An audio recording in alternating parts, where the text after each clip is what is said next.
चलिए इस बार भारतवर्ष में कबीर को ढूंढते हैं, खुद में, अपने अंदर कबीर को ढूंढते हैं और कबीर में खुद को ढूंढते हैं। अरे धीरे धीरे रे मना। मुझे लगता है कबीर इनके अंदर भी है, कबीर इनके अंदर भी है। कबीर में ना अमीर है ना गरीब है, कबीर हर इंसान के अंदर है, बट उसको बस पहचानना है। माली सी जैसो घड़ा। कबीर एक साक्षात एहसास है, हर इंसान का अपना। मेरे लिए कबीर मुझे काफ़ी ग्राउंड करता है। कबीर एक वे ऑफ लाइफ है। हो जरा हल्के। जैसे आपके हरियाणा के अंदर एक रामपाल है, वो भी बिल्कुल निरक्षर भट्टाचार्य है, संस्कृत की ABCD भी नहीं जानता वो व्यक्ति, और वो भी संस्कृत में टांगड़ आता है। अब हिंदुओं के गुरुओं को कहते हैं वेद पढ़े पर भेद न जाने, वेद पढ़े पर भेद न जाने, ये बातें पुराने 18 वहाँ तो नहीं है धर्म। आजकल बड़ी गीता चल रही है, गीता ज्ञान गंगा। वो एक ठो कौन है, हराम जेल में बंद है, वो गीता गंगा ज्ञान बांट रहा है। जिस मूर्ख को कवि ही के विसर्ग को व्याकरण से र हो जाता है तो कबीर शब्द होता है। एक बात सोलंकी ने सर संस्कृत का एक शब्द ना जाना हो, अब यह समस्या है, तो पढ़ी ना हो, हाँ, वो यही फुआरदा परोसेगा और क्या करेगा। सोलंकी जी, मैं एक बात और कह रहा हूँ, हमारे साथ एक विचित्र समस्या हो गई। आज ये बहुत कष्ट की बात है कि हमारे धर्माचार्य जो तमाम डिबेट्स में दिख रहे हैं, अखबारों में दिख रहे हैं, छा रहे हैं सोशल मीडिया में, ये बहुत बहुत बहुत कष्ट की बात है कि उनमें प्रायः 99% लोग संस्कृत जानते ही नहीं। अब संस्कृत जो नहीं जानता हो वो क्या धर्म की, वैदिक धर्म की, रामायण की, गीता की, महाभारत की चर्चा करे। उसी का एक नमूना रामपाल जी भी है। गदर मचा रखे नकली संतों, आचार्यों, शंकराचार्यों ने दुनिया डबो दी। इतने बोल जी उनको नाश करें, इनको पता नहीं कि इतना कीमती जीवन है इनका, कि ये कहते हैं रामपाल ने संस्कृत नहीं आती, और ये सारे ग्रंथ खोल के दे दिए। तो यही दिमाग से काम ले लो, हु इज रामपाल, ये दास उस पर बात होगा। नमस्कार दर्शकों, मैं रजनी व्लॉग्स में आप सभी का स्वागत है। आज इस वीडियो के माध्यम से हम एक शब्द पर विचार करेंगे जो हमारे 4 बड़े धर्म ग्रंथों में एक समान पाया गया है। वह 4 धर्म ग्रंथों में एक समान पाया गया है, तो आखिर वो शब्द है क्या और वो ग्रंथ है कौन से? देखिए, ये मैं बताना चाहूंगी कि एक तो गुरु ग्रंथ साहिब है, वेद है, कुरान शरीफ है, बाइबिल है, गुरु ग्रंथ साहिब है। ये 4 बड़े धर्म ग्रंथों में एक समान ये शब्द पाया गया है। तो देखिए ये शब्द है क्या। देखिए जो कबीर शब्द है उस पर काफी समय से हमारी जो टीम है वो इस पर रिसर्च कर रही थी, और देखिए जो हमारे धर्म ग्रंथ है उनमें काफी समय से हम खोज रहे थे। इस बात पर चर्चा चल रही थी कि भाई आखिर कबीर शब्द हुआ कैसे और बना कैसे है। ये कवि की, जैसे कि आप कहते हैं कि भाई कवि है, जो हमारे जो होली बुक्स है उनमें कवि लिखा है, तो कवि का कबीर बना कैसे है, इसलिए हमारी काफी लंबे समय से इसमें पड़ताल चल रही थी। और देखिए हमारे जो टीम के रिसर्चर हैं उन्होंने इस पर काफी समय से रिसर्च करने के बाद वो इस पड़ताल पर पहुंच पाए हैं कि वो आज मैं उनसे ही बात कराती हूँ। आप सभी का स्वागत है हमारी इस पड़ताल में। आज हम बात करेंगे कबीर शब्द के ऊपर। जैसे अभी हमारे जो रजनी जी हैं उन्होंने बताया है कि आज हम जो सर्च करने जा रहे हैं वो कबीर शब्द के ऊपर। सबसे पहले हम ये जानते हैं कि हमने ये शब्द क्यों चुना है। जैसे कि हमारी कुछ वीडियोस हैं उन पे कमेंट आया है कि जो आपने प्रमाण दिखाए हैं उसमें कबीर मेंशन नहीं है, उसमें कबीर है, कबीर है, ये तरीके से मेंशन है, पूरा क्लियरली कबीर मेंशन नहीं है। कुछ हमारे सदग्रंथ हैं जैसे कुरान है, बाइबल है, और हमारे और कुछ ऐसे जैसे गुरु ग्रंथ साहिब है, उनमें क्लियरली मेंशन है कबीर। पर जो हमारे हिंदू धर्म के शास्त्र, जो हमारे 4 वेद हैं, उनमें जो लिखा हुआ है उसमें क्लियर नहीं है, उसमें कबीर लिखा हुआ है। तो हमारे जो भी पंडित हैं, महंत हैं, इन्होंने कहा है कि वहाँ तो कोई कबीर है नहीं, आप जबरदस्ती उसको कबीर को कबीर बना रहे हैं। तो आज हम उस शब्द को पड़ताल करने के लिए कि ये कबीर है या कबीर है या कबीरा है या कबीरन है, जो इतने सारे इसके तत्र या जो इतने सारे शब्द के अनुवाद हमने कर रखे हैं जो बताए जाते हैं, तो हम मेन ये जानना चाहेंगे कि वो है क्या। तो इसलिए हमने ये पड़ताल शुरू करी है। तो आज हम उसकी बारे में बात करेंगे। तो आज हम वो बात स्टार्ट करने से पहले, या उस हम जो सफर है उसे स्टार्ट करने से पहले, हम सबसे पहले एक कहानी के या एक एग्जाम्पल या एक उदाहरण के तौर पर इसको समझते हैं कि कबीर ये आया शब्द कहाँ से। अभी जो हम कबीर शब्द को जानते हैं ये एक 600 साल पहले जो एक कबीर दास जो है, जो कवि हैं, उनसे जानते हैं कि जो कबीर है मतलब कि वो कवि है, इससे जानते हैं। हम उस कबीर को भी नहीं जानते हैं इतना। अभी हमने क्या, अपनी जो किताब होती है स्कूल की या थोड़ा बहुत जो हम अपने साइड में सुनते हैं कि कबीर एक कवि था, उसके कुछ दोहे हैं फेमस, हम बस उसको रिपीट करते हैं। हम अच्छे तरीके से अभी कबीर को भी नहीं जानते हैं। तो कुछ लोगों का ये भी मानना है कबीर जो है एक जुलाहा है और वो एक मुस्लिम धर्म का है और वो अनपढ़ है, उसे इतना ज्ञान नहीं था, बस ठीक है उसके दोहे हैं कुछ। उन्होंने को समझने के लिए हमें एक उदाहरण के तौर पर एक कहानी को समझना होगा। कबीर की पड़ताल करने के लिए जो अभी हम कबीर को जानते हैं उसके लिए हमें 600 साल पहले जानना होगा कि कबीर जो अभी हम सुनते हैं, जो प्रचलन में हमारे समाज में, कबीर शब्द आया कहाँ से है। कबीर को शब्द को समझने के लिए हम 600 साल पहले जाएंगे तो हम देखते हैं कि कबीर साहब का जन्म हुआ था 600 साल पहले। तो उनका जब ये जन्म हुआ, जो अभी जो कुछ कहानी है, कुछ ऐसे पड़ताल है जिसमें कहा जाता है कि वो लहरतारा तालाब पर मिले नीरा नीमों को। तो अभी हम इतना डीपली उनकी उस पर नहीं जाएंगे कि उनका जन्म कैसे हुआ क्या नहीं हुआ। हम ये जानते हैं कि कबीर नाम उनका रखा कैसे गया, जो अभी हम कबीर को जानते हैं इस शब्द को।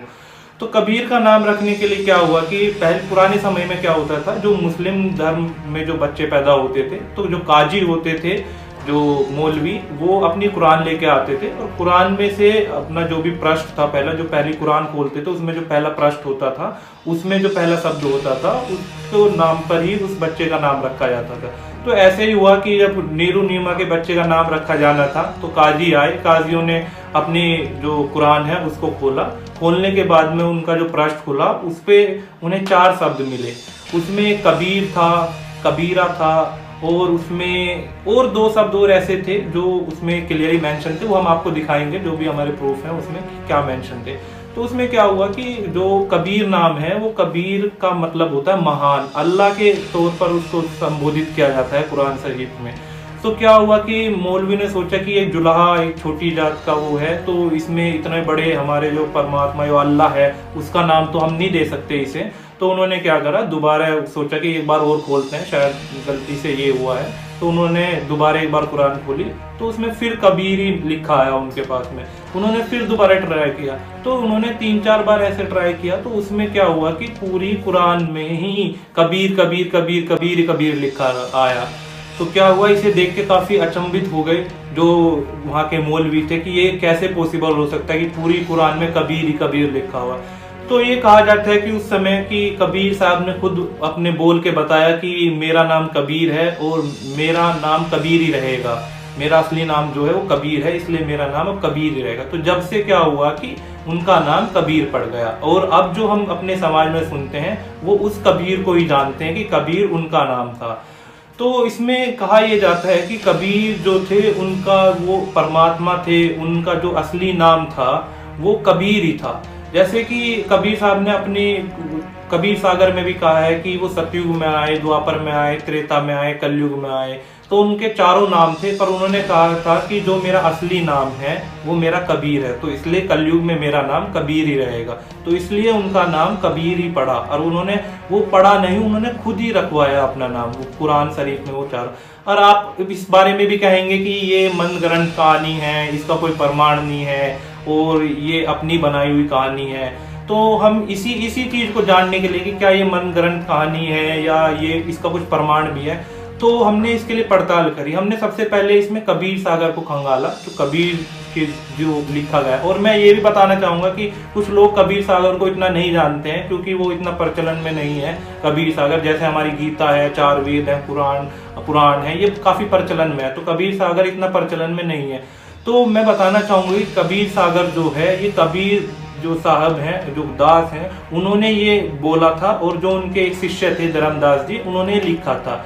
लिखने का ये था कि कबीर साहब को अक्षर नहीं ज्ञान था कि वो लिख नहीं सकते थे, तो उनके जो धर्मदास शिष्य, तो मैं बताना चाहूंगा कि जो हम बता रहे थे कि आपको ये जो कबीर सागर है कबीर साहब ने बोला है और धर्मदास जो उनके शिष्य थे उन्होंने लिखा है। और मैं आपको एक और चीज बता दूं कि कुछ लोग कहेंगे कि हम कबीर सागर को क्यों माने और ये कोई मान्य सदग्रंथ नहीं है, वो उनकी तरफ से लिखा है। तो मैं ये बताना चाहूंगा कि इसको अब सुप्रीम कोर्ट भी मानती है कि ये ऑथेंटिक बुक है और इसके प्रमाण जो है इसमें जो लिखा हुआ है वो ऑथेंटिक है।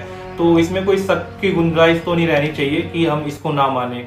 ठीक है, तो हम अभी देखेंगे कि इसमें क्या लिखा गया है कबीर सागर में, और हम इस चीज को, एक गवर्नमेंट वेबसाइट है इंडियन कल्चर, उस पर भी जो भी हम संत महात्मा हुए हैं, जो भी हमारे प्रीवियस जो कल्चर रहा है इंडिया का, उसके बारे में उसमें मेंशन किया गया है। और जो गवर्नमेंट की वेबसाइट है, इसमें काफी सारे प्रोफेसर्स ने और IIT बॉम्बे ने, इन्होंने रिसर्च करने के बाद में कबीर सागर पर एक रिसर्च पेश करी है उन्होंने अपनी वेबसाइट पे, जिसमें उन्होंने भी मेंशन किया गया है इस कहानी से रिलेटेड कि उनका नाम किस तरीके से पड़ा। तो आइए उसे ही देखते हैं। कबीर सागर में हम सबसे पहले देखेंगे, फिर उसके बाद में उस गवर्नमेंट वेबसाइट पे भी देखेंगे, और हम इस सब चीज के आपको प्रमाण भी देंगे कि आप अपने घर भी देख सकते हैं। हम आपको इसको ऑनलाइन ही दिखाएंगे, दोनों चीजों, कबीर सागर भी हम आपको ऑनलाइन दिखाएंगे वेबसाइट पे, और जो गवर्नमेंट की वेबसाइट है उसको भी हम दिखाएंगे कि आप कल अपने घर पे भी देख सकते हैं अगर आपको कोई शंका होती है। तो आइए देखते हैं। आइए देखते हैं कबीर सागर में प्रमाण। कबीर सागर को देखने के लिए archive.org कबीर सागर कंप्लीट पे आप इसे खोल सकते हैं। ये देखिए, कबीर चरित्र बोध, पृष्ठ नंबर 1793। आइए इस प्रकरण को नीचे से देखते हैं जहां से नीरू ने काजी को बुलाया था। देखिए, फिर नीरू ने काजी को बुलाया और पूछा कि इस बालक का क्या नाम रखना चाहिए। जब काजी किताब खोलकर बालक का नाम स्थिर करने लगा, तब कुरान के मध्य में बालक के 4 नाम निकले, कबीर, अकबर, किबरा, किबीरिया। ये 4 नाम देखकर काजी चुप हो रहा और अपने दांतों के नीचे उंगली दबाने लगा। फिर वह कुरान खोलकर देखता तो समस्त कुरान उनको उन्हीं नामों से भरा दिखाई दिया। अब काजी के मन में अत्यंत संदेह उत्पन्न हुआ। अब देखिए नेक्स्ट पेज पे, देखिए कि ये चारों नाम तो खुदा के हैं, अब क्या करें, हमारे धर्म की अप्रतिष्ठा हुई।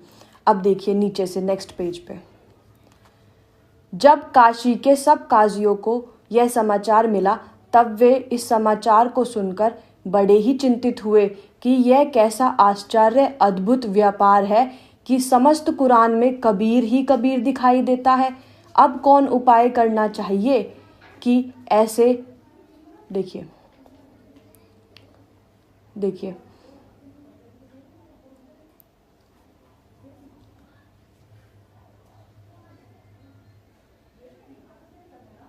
यहाँ से, अब कौन उपाय करना चाहिए कि ऐसे दरिद्र की जुलाहे के पुत्र को इतना बड़ा नाम ना रखा जावे। फिर कुरान खोलकर देखते तो यही चारों नाम निकलते।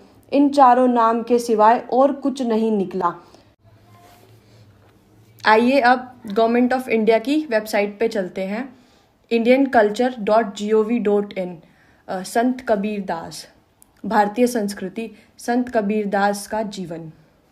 अब नीचे चलते हैं, देखिए अब हम यहाँ से पढ़ते हैं। ये देखिए, उनके समय के मानकों के अनुसार कबीर एक असामान्य नाम था। ऐसा कहा जाता है कि उनका नाम एक काजी ने रखा था, जिन्होंने उनके लिए एक नाम खोजने के लिए कई बार कुरान खोली और हर बार कबीर अर्थात महान शब्द पर उनकी खोज समाप्त हुई, जो ईश्वर स्वयं अल्लाह के अलावा और किसी के लिए उपयोग नहीं किया जाता है। यहाँ पे देखिए प्रमाण आपके सामने है गवर्नमेंट की वेबसाइट पे कि उनका नाम खोजने के लिए कई बार कुरान खोली गई और हर बार कबीर अर्थात महान शब्द पर उनकी खोज समाप्त हुई। यहाँ पे आप देख सकते हैं, देखिए, कबीरा तू ही कबीरू, तू तेरे नाम कबीर, राम रतन तब पाइये जद पहले तजे शरीर। अब नीचे चलते हैं, देखिए अब हम आपको बताते हैं कि ये किसकी रिपोर्ट थी, कहाँ से ये मैटर उठाया गया है। देखिए, ये देखिए, आदि ग्रंथ GH वेस्कॉट द्वारा कबीर एंड कबीर पंथ के अनुसार ये प्रमाण के लिए दिया गया है। ये देखिए, सहयोगी भारतीय प्रौद्योगिकी संस्थाई मुंबई, इंदिरा गांधी राष्ट्रीय मुक्त विश्वविद्यालय। जैसे कि अभी आपने कबीर सागर में देखा और गवर्नमेंट वेबसाइट पे भी आपको दिखाया गया है कि कबीर साहब के बारे में कि इनका नाम किस तरीके से रखा गया। और जब हम ये रिसर्च कर रहे थे तो जब कबीर सागर हमने पढ़ा और रिसर्च करी तो हम काफी चौंक गए कि कबीर साहिब की भी ऐसी ऐसी लीलाएं हैं या ऐसे ऐसे उन्होंने चमत्कार किए। हम रामकृष्ण को जानते थे, उन्होंने ऐसे ऐसे चमत्कार किए। और हम गीता पढ़ते हैं, हम रामायण पढ़ते हैं, वेद पढ़ते हैं, पर हम कबीर सागर के बारे में इतना नहीं जानते कि उन्होंने क्या क्या लीलाएं। पर जब हमने कबीर सागर पढ़ा तो हम खुद अचंभे में रह गए कि ऐसी ऐसी उनकी लीलाएं हैं, ऐसी ऐसी उनकी वाणियां हैं जो एक आम इंसान को अचंभित कर सकती हैं। तो मैं कुछ बताना चाहूँगा। एक कबीर साहब की वाणी है कि हमी अलग अला है, कुतुब गोस और पीर, गरीब दास खालिक गनी, हमरा नाम कबीर। तो कबीर साहब ने अपने आप कहा है कि हमी अलग अल्लाह है, कुतुब गोस और पीर, और गरीब दास खालिक धनी, हमरा नाम कबीर। तो उन्होंने कहा है कि ये सब हमारे ही नाम है और ये हम ही हैं। तो जो संकेत कर रहे हैं कि हम ही परमात्मा है। और हमारी भी यही पड़ताल थी इस खोज की कि हम ये देख पाए कि जो ये कहा जा रहा है कि कबीर साहब भगवान है, तो इस चीज को हम समझ पाए कि ये भगवान कैसे हैं। तो हमने इस चीज के लिए खोज शुरू करी थी कि हम चारों धर्म के जो भी सदग्रंथ हैं उनमें हम खोज पाए। और तो इसमें मैं बताना चाहूंगा, हम खोज को आगे बढ़ाने से पहले हम एक चीज पर और प्रकाश डाल लेते हैं कि जो हम ये भगवान साबित कर रहे हैं, जो और ये कि भाई कबीर साहब भगवान है, और हम इस चीज को खोज रहे हैं कि कबीर साहब भगवान है या नहीं है। तो मैं एक और बात बताना चाहूंगा कि भगवान साबित करने के लिए सबसे पहले हमें ये समझना होगा कि भगवान कौन है। भगवान किसी का अलग नहीं है, हिंदू का, मुसलमान का, क्रिश्चियन का या सिखों का, किसी का भगवान अलग नहीं है। कि ये हर कोई जानता है कि भाई परमात्मा एक है, अल्लाह एक है, सभी कहते हैं, पर इस चीज को कोई मानने के लिए तैयार नहीं है। बस ये समझना होगा कि जब परमात्मा एक है तो उसका नाम भी एक होगा, उसकी जगह भी एक होगी, और हमारे सारे धर्म जो है वो संकेत भी एक तरफ कर रहे होंगे। क्योंकि जो भी हमारे धर्म है, उनकी जो भी होली बुक्स हैं वो एक ही तरफ प्रमाणित करते हैं कि परमात्मा एक है और उसका नाम एक है। तो उसी खोज के लिए आज हम ये चेक करेंगे कि जो कबीर साहब को भगवान बताया जा रहा है या उनको प्रमाण किया जा रहा है वो देखते हैं। और मैं एक और चीज आपको बताना चाहूंगा कि हमने इस चीज के ऊपर हमने पहले भी एक वीडियो पब्लिश किया गया था, जो एक महंत है उनके ऊपर हमारे चैनल पर एक वीडियो पब्लिश हुई थी जिसमें हमने प्रमाण भी दिया था कि कबीर साहब के कहाँ कहाँ प्रमाणित है। तो उसमें एक और हमें कमेंट प्राप्त हुए कि उसमें ठीक उन्होंने कहा कि ठीक है, कुरान में लिखा हुआ है कबीर, कबीरन, और बाइबल में भी लिखा हुआ है कबीर, और जो हमारे सिख का जो ग्रंथ है गुरु ग्रंथ साहिब उसमें भी लिखा हुआ है कबीर। तो इन्होंने कहा कि जो हमारे यजुर्वेद है और जो हमारे वेद हैं उनमें वो कवि लिखा हुआ है, कवि लिखा हुआ है उसमें। तो कवि को आप कबीर कैसे कर रहे हैं, आप उपसर्ग हटा के उसको कबीर देव कैसे बना रहे हैं। तो ये इस चीज को समझने के लिए इस पर ही ज्यादा प्रकाश डालेंगे और हम आपको सारे सदग्रंथ में प्रमाण दिखाएंगे कबीर से। पर हम सबसे ज्यादा वेद वाला जो कवि है उसको हम सिद्ध करना चाहेंगे कि वो कबीर देव है, कबीर देव। तो इस चीज को हम अपने सदग्रंथों से देखते हैं, आइए चेक करते हैं। अब ये यजुर्वेद है, इस यजुर्वेद के बारे में यदि कहीं पर भी कोई जिक्र चल रहा है, ये देखिएगा, ये है 36वां अध्याय है यजुर्वेद का। इसमें यहां लिखा है रचम वाचम परपधे मनो यजु परपधे। अब ये यजु लिखा, यजुहु। अब इसको हम यजुर्वेद बोलते हैं तो कोई दिक्कत नहीं, यजुर्वेद। जैसे इन्हीं के शब्दों में स्वामी जी ने यहां इसका अनुवाद किया है। ये देखो, ऋचम ऋग्वेद रूप, वाचम वाणी को परपधे प्राप्त हो, मनन करने वाले अंतःकरण के तुल यजुहु। यजु को इन्होंने यजुर्वेद लिख दिया, बिल्कुल सही, ये अनुवाद सही है। यजु, यहाँ यजुर्वेद लिखना जरूरी था। यजु का क्या मतलब, यजु से हमें पता लगेगा ये यजुर्वेद के विषय में जानकारी दी जा रही है। यजु परपधे, तो यजुर्वेद को प्राप्त हो, यजु, यजु लिखा है ना, इसका हम अर्थ करते हैं यजु माने यज्ञ सतुतियां। यजु का अर्थ होता है यज्ञ सतुतियां। तो यहाँ यज्ञ सतुतियां लिख देते तो कैसे पता लगता है कि यजुर्वेद के बारे में है। तो ये हम इसी प्रकार इसको यजु को यजुर्वेद लिख दिया।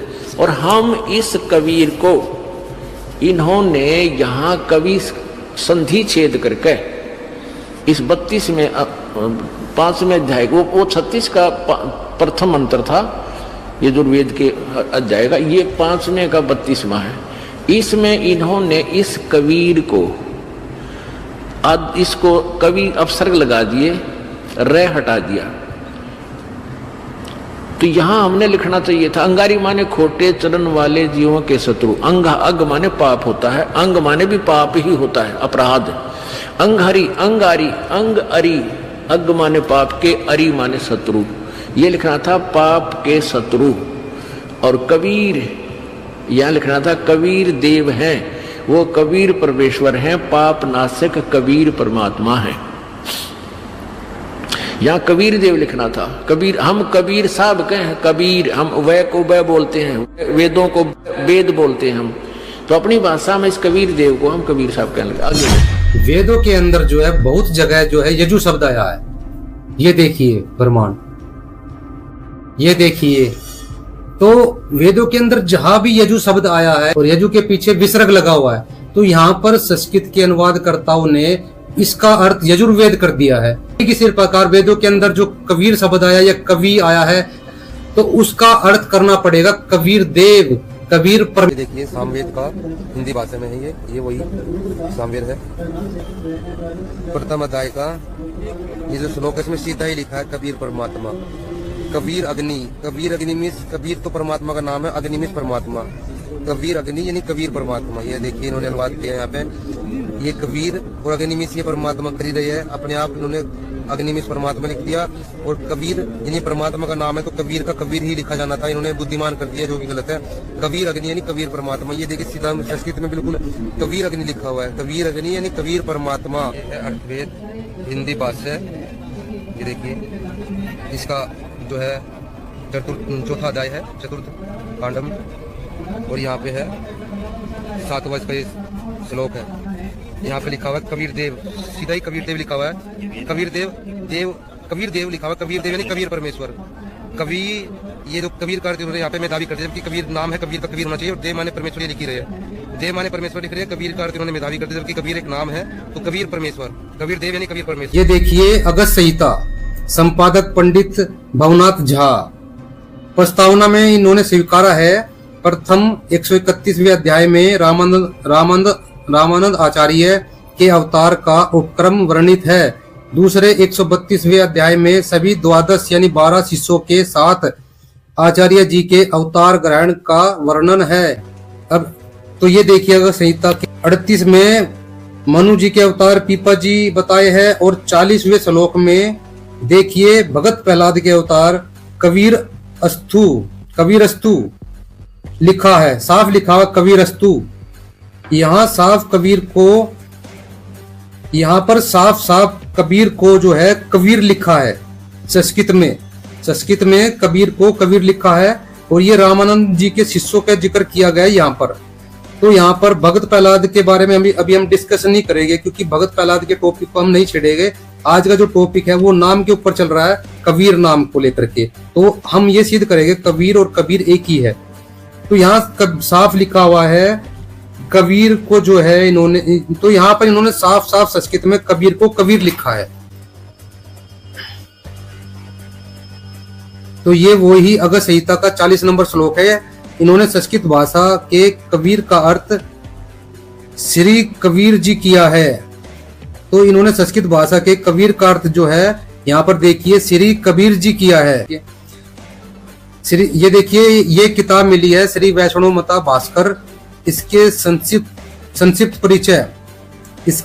परिचय में 13 नंबर पेज पर कबीरदास जी को श्री कबीरदास जी लिखा है। कबीर यानी वै का वै लिखा हुआ, कबीरदास जी लिखा। यह है कबीर सागर, संपूर्ण 11 भाग, खेमराज कृष्णदास बंबई प्रकाशित है।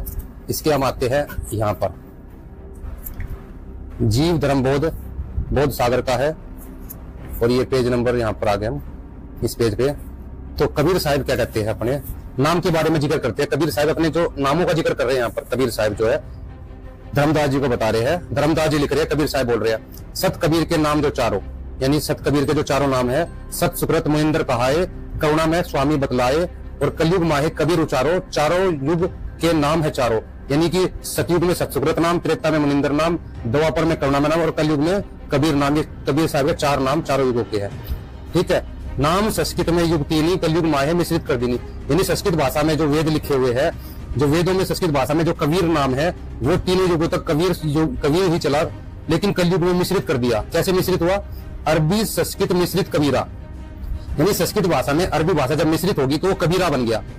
यानी जो कबीर शब्द है संस्कृत भाषा में, जब उसमें अरबी भाषा मिश्रित हुई तो कबीरा बन गया। हिंदू मुसलमान गुरु का पीरा। देखो, जेते और कबीर के नाऊ, यानी जेते और कबीर के नाऊ सभी संस्कृत माहे कहाऊ।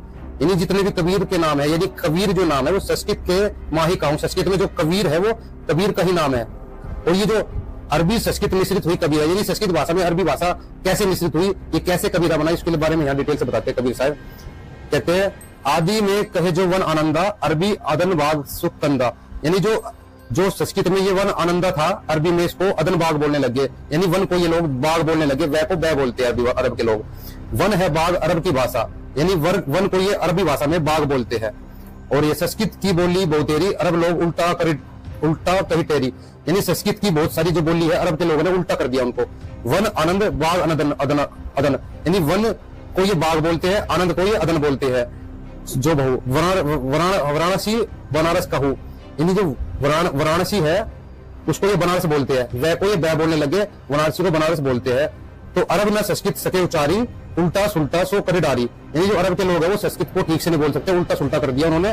तो जैसे ये वन को बाग बोलते हैं, बनारस को बनारस बोलते हैं, यानी वह को बै बोलते हैं। तो उसी के बारे में कहा है इन्होंने। जो वेदों में परमात्मा का नाम कबीर है, इन्होंने उसको कबीर कर दिया, यानी अरबी संस्कृत मिश्रित कबीरा। यानी उस कबीर को जो संस्कृत भाषा में जो वेदों के अंदर परमात्मा का नाम कबीर लिखा हुआ है, उनको अरब के लोगों ने मिश्रित करके, यानी उसमें अरबी मिश्रित जब हुई तो कबीरा बन गया। तो ये कुरान शरीफ के अंदर सैकड़ों जगह कबीरा लिखा हुआ है, तो वो कबीरा कुरान में लिखा हुआ है और वेदों में कबीर लिखा हुआ है। तो कबीर साहब ने ये क्लेम किया है कि अरबी संस्कृत मिश्रित कबीरा, यानी संस्कृत भाषा में जो वो कबीर नाम है वो मेरा ही नाम। बाइबल में दिखाएंगे कि Kabir is the real God. Orthodox Jewish Bible part 2 में हम निकालते हैं 35, 36, 37 में। 36 में अगर हम लोग पढ़ें तो यहाँ पे दिख रहा है आपको 5th टॉपिक में सी एल इज कबीर। यहाँ पे कबीर को माइटी मतलब महान बताया है, जबकि कबीर यहाँ पे परमात्मा का नाम है Kabir, is the real God. ये देखिए 36 का 5 में। एक जगह और दिखाता हूँ 34, 35 में 17 नंबर में कबीर, यहाँ पे भी कबीर नाम दिखाया गया है, यहाँ पे भी लिखा हुआ द माइटी वन। एक जगह और दिखाता हूँ 690 पेज में 24, यहाँ पे भी कबीरिम लिखा हुआ है, यहाँ पे माइटी में लिखा है, जबकि यहाँ पे भी कबीर नेम है। The actual name of God Kabir. कि सबसे बड़ा परमात्मा कबीर है, खालक आदम सिर जिया, आलम बड़ा कबीर, कायम दायम कुदरती, सिर पीरा दे पीर, सजदे करे खुदाई नू, आलम बड़ा कबीर। उस सबसे बड़े कबीर परमेश्वर को सजदा करो, उसी की पूजा करो। अमृतवाणी कबीर सागर अगम निगम बोध पृष्ठ 44 पर गुरु नानक देव जी अपने गुरु कबीर साहिब की महिमा गाते हुए कह रहे हैं, वाह वाह कबीर गुरु पूरा है, पूरे गुरु की मैं बलि जावा, जाका सकल जहूरा है। नाम कबीर जपे बड़ भागी, नानक चरण को धूरा है। नानक जी ने उस कबीर जुलाहे काशी वाले को सतलोक में आंखों देखा और फिर काशी में धानक जुलाहे का कार्य करते हुए देखा और बताया कि वही धानक सतलोक में सतपुरुष रूप में भी रहता है और यहाँ भी वही है। गुरु ग्रंथ साहिब पृष्ठ 721 महला पहला पर श्री नानक जी ने कहा है, हक्का कबीर करीम तू बेऐब परवरदिगार, नानक बुगोय जंतुरा तेरे चाकरा पाखाक। सर्व सृष्टि के रचनहार दयालु सत कबीर अविनाशी कबीर आप बेऐब परवरदिगार हो। राग श्री महला पहला पृष्ठ 24 पर नानक जी कहते हैं, खरा सियाणा बहुता भार, दानक रूप रहा करतार। मुझे धानक के रूप में सत कबीर परमात्मा मिला। पवित्र कुरान शरीफ से निर्णय करते हैं कि सबसे बड़ा अल्लाह कौन है। बंदी छोड़ सदगुरु रामपाल जी महाराज जी प्रमाणित करके बताते हैं कि सबसे बड़ा अल्लाह कबीर है। पवित्र कुरान शरीफ सूरत फुरकान 25 आयत 52, फला तुतियाल काफिरन व जाहिदुम बिही जिहादन कबीरा। तुम काफिरों का कहा मत मानना, क्योंकि वो कबीर को पूर्ण परमात्मा नहीं मानते। कबीर अल्लाह के लिए संघर्ष करना, लड़ना नहीं। सूरत फुरकान 25 आयत 58 से 59 में कहा गया है, हे पैगंबर, उस कबीर परमात्मा पर विश्वास रख जो तुझे जिंदा महात्मा के रूप में आकर मिला था। वो कभी मरने वाला नहीं है। कबीर अल्लाह पूजा के योग्य है और पापों का विनाश करने वाला है। बाखबर सच्चे मुर्शिद बंदी छोड़ सदगुरु रामपाल जी महाराज जी बताते हैं कि फजाइले अमाल मुसलमानों की एक विशेष पवित्र पुस्तक है, जिसमें पूर्ण परमात्मा कबीर साहिब का नाम विशेष रूप से वर्णित है। फजाइले अमाल में फजाइले जिक्र आयत 1, बल्लत कबीर बुल्ला आला महादकूब वाला अल्लाह कुम तरकुरून।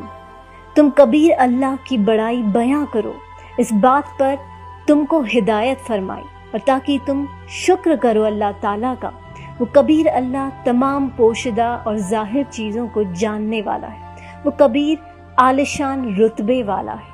अभी सब सदग्रंथों में देखा और हमने आपको ये भी साबित किया है कि वो कबीर जो है उसका कबीर कैसे बना और वो सही है। वो जो हमारी जो लैंग्वेज है, जो संस्कृत हिंदी में कन्वर्ट हुई, उस तरीके से इसका उच्चारण थोड़ा बदला गया है, पर वो कबीर ही है जो उसमें बताया गया। मैं आपको एक उदाहरण के सहित और समझाना चाहूँगा कि जब हमें ये सदग्रंथ प्राप्त हुए या जब हमारे पास में ये वेद आए, तो उस टाइम पे क्या था कि हम कबीर इतना प्रचलन में शब्द नहीं था, हम नहीं जानता था कोई भी कि कबीर कौन है। अब तो हम ये जानते हैं ठीक है, कबीर एक 600 साल में जो पहले कबीर दास हुए हैं, कवि हैं, वो हैं, अभी हम उस तरीके से जानते हैं। पर पहले जब ये हमें प्राप्त हुए उस टाइम पे ऋषि महर्षि ये नहीं जानते कि कबीर का अर्थ क्या है या कौन है। ये एक तरीके से हम उदाहरण से तरीके से समझते हैं, जैसे कि मैं हूँ और मैं अपने बारे में एक ऑटोबायोग्राफी या अपने बारे में एक किताब लिखता हूँ और उसमें मेरा नाम आयुष मेंशन है।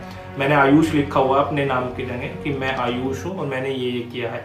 तो अब जैसे कि मैं वो किताब आपको दे देता हूँ और आप मेरे बारे में नहीं जानते हैं कि क्या है, जब आप उस किताब को पढ़ते हैं तो आप इसमें देखते हैं कि आयुष लिखा हुआ है।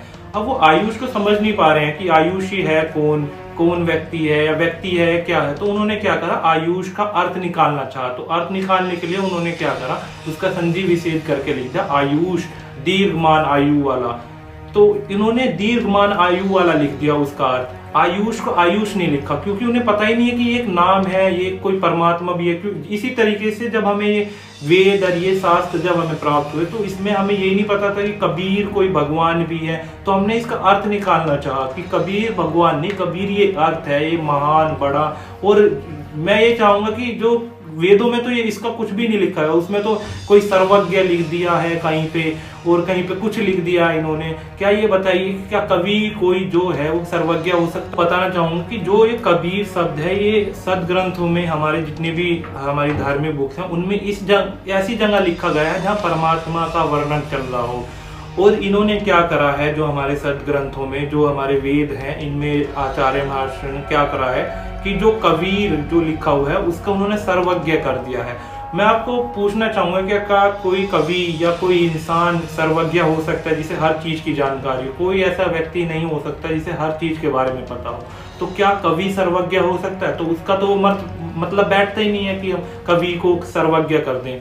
तो उसका इन्होंने अर्थ अलग किया हुआ है। जैसे कि अब ये मान के चलिए कि कहीं पे प्रधानमंत्री की चर्चा चल रही है और वहां पे लिखा हुआ है कि प्रधानमंत्री ये कर सकता है, प्रधानमंत्री ये कर सकता है, और मैं उस प्रधानमंत्री का अगर उच्चारण करूं और मैं वहां लिख दूं कि ये चपरासी है, ये कर सकता है, क्या ये बताइए कि वो मैच कर सकता है? चपरासी वो काम कर सकता है जो प्रधानमंत्री कर सकता है। ऐसे जो उन्होंने कवि का उन्होंने सर्वज्ञ किया है, जो कवि से कंपेयर कर रहे हैं उस भगवान को, क्या कवि वो कार्य कर सकता है जो भगवान कर सकता है? तो इन्होंने इस चीज को गलत लिखा हुआ है और ये हमने साबित भी किया है कि ये किस तरीके से इन्होंने किया हुआ है। मैं यही बताना चाहूँगा, ये अज्ञानता के कारण होता है। जब जिस बारे में हमें नहीं पता होता, हम अपनी बुद्धि लगाते हैं और उस चीज़ को अपने हिसाब से चलाने की कोशिश करते हैं। तो इसी तरीके से मैं आपको कुछ और भी बताना चाहूँगा कि जैसे कि अभी कुछ लोगों ने कहा है कि जो रामपाल हैं वो उनको संस्कृत नहीं आती, उन्होंने पढ़ा नहीं है, उन्हें कुछ ज्ञान नहीं है इस चीज़ के बारे में, उन्होंने गलत कर रखा है सब। मैं बताना चाहूँगा ठीक है, उन्होंने, अब आप कुछ ही कंपेयर कर सकते हैं, उन्होंने जो बताया है और जो हमने आपको साबित किया है ये बिल्कुल मिलता है। उन्होंने जो बताया कि कबीर साहब भगवान है और वेदों में लिखा, हमने ये भी साबित किया है कि सब में लिखा है कबीर साहब भगवान है। तो क्या वो पढ़ा नहीं है उन्होंने, या अपने ऐसे ही बताया? उन्होंने पढ़ा है, उस चीज़ को समझा है, वो उस चीज़ को समझते हैं।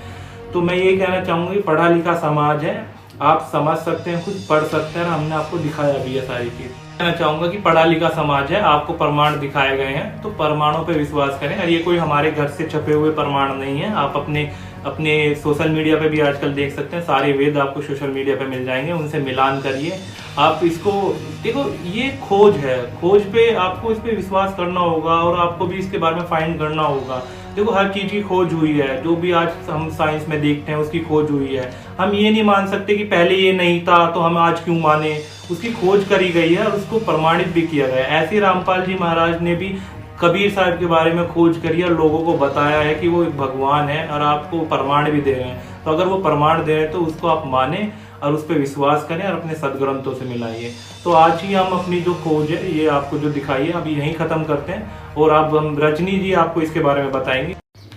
दर्शकों, अभी जो आपने हमारी वीडियो देखी वो पूरी हमने पड़ताल कर ली है, पूरी जांच परख के आपको वीडियो दिखाई है। उसमें सारे हमने प्रमाणित कर दिए हैं। जो वेदों में कवि, जिसे कवि कहा गया है, वो उनका नाम कबीर है। कबीर देव कह दो या कबीर कह दो, वो कबीर की ही महिमा, जो वेद है वो कबीर की महिमा बता रहे हैं। देखिए, जब 600 वर्ष पहले कबीर साहब आए थे, यानी कि कबीर जी आए थे, उस टाइम पर भी उनका काफी विरोध किया गया था। उन्होंने हमेशा सभी धर्मों पर कटाक्ष किया था। वही काम आज संत रामपाल जी कर रहे हैं।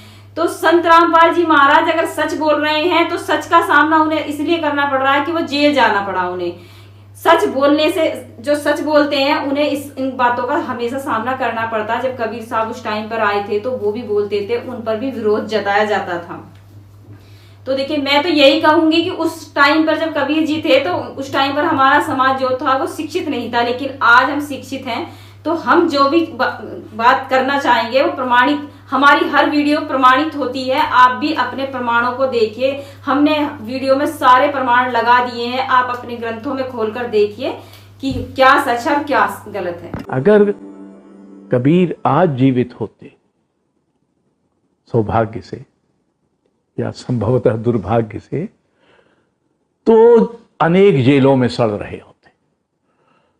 क्योंकि कबीर ने जिस तरह के सवाल उठाए, जिस तरह की गहरी चोट की, वो चोट आज तो किसी भी 10-12 लोगों की भावनाएं आहत हो जाती हैं और पुलिस कार्रवाई शुरू हो जाती है। मैं आपसे पूछना चाहती हूँ, क्या ये सोच रखनी गलत है कि जीव हमारी जाति है, मानव धर्म हमारा, हिंदू मुस्लिम सिख ईसाई धर्म नहीं कोई न्यारा? क्या ये सोच रखना गलत है कि संत रामपाल जी महाराज सारे धर्मों को साथ लेकर चल रहे हैं? वो एक ऐसे समाज की स्थापना कर रहे हैं जिसमें ना कोई जात बरादरी भेदभाव, सब चीजें खत्म कर रहे हैं। जो अब से 600 साल पहले कबीर साहब ने किया था, उनका भी विरोध जताया गया था, वही काम आज संत रामपाल जी के साथ हो रहा है। दर्शकों, मैं कहना चाहूंगी, संत रामपाल जी महाराज जी जो भी दिखा रहे हैं वो प्रमाणित सहित, प्रमाणों से सहित दिखाते हैं। ऐसे ही नहीं कोई फेक बात करते हैं, हर चीज का प्रमाण दिखाते हैं। तो उनके, अगर आप उनके बारे में जानना चाहते हैं, क्योंकि उन्होंने इतने नेक काम करे हैं, लाखों लड़कियों के विवाह दहेज मुक्त कराए हैं, ऐसे घर जो घर दारू से यानी कि शराब से बर्बाद हो गए थे, उन लाखों लोगों की दारू छुड़वाई हैं, बहुत सारे काम वो करते हैं। तो देखिए, इतना नेक काम कर रहे हैं। आज उनके नेक कामों की वजह से और सच बोलने की वजह से आज उन्हें ऐसे संत हैं जो उनके इन चीजों से विरोध, यानी कि उनसे जलते हैं और उन्हें इन सारी चीजों के विरोध में आज उन्हें जेल जाना पड़ा है। तो मैं तो यही कहूंगी कि आप जो भी हैं, पढ़े लिखे समाज है, आप उनके बारे में देखें, जानें और पढ़ें अच्छी तरीके से। जब आप उनको समझेंगे तो आपको खुद ही पता चल जाएगा। और देखिए, आज तक हम इस वीडियो में इतना ही कहना चाहेंगे। अगर आपको इस तरीके की वीडियो और चाहिए संत रामपाल जी के बारे में और कबीर साहब के बारे में, तो आप हमें लाइक कीजिए, शेयर कीजिए, सब्सक्राइब कीजिए।